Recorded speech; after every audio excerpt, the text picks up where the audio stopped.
Om Namaha Shivaya. Here goes amazingly miracle conch. This conch you can see the naturally word yes. You can see naturally word yes. It is for Lord Shiva.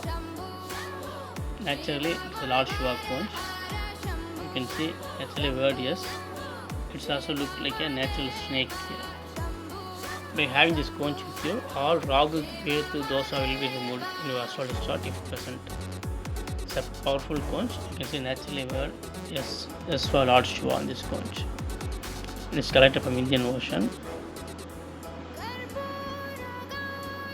Unbelievable collection.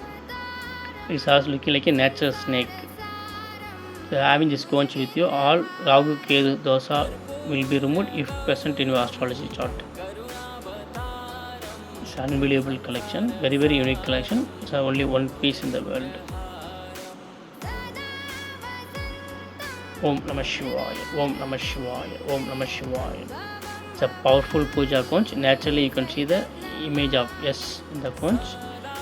It's also image of snake or Rahu Ketu. By having this conch with you, any Kala Sarpa dosa, Rahu Ketu dosa will be removed if present to astrology chart. Om Namah Shivaya, Om Namah Shivaya, Om Namah Shivaya.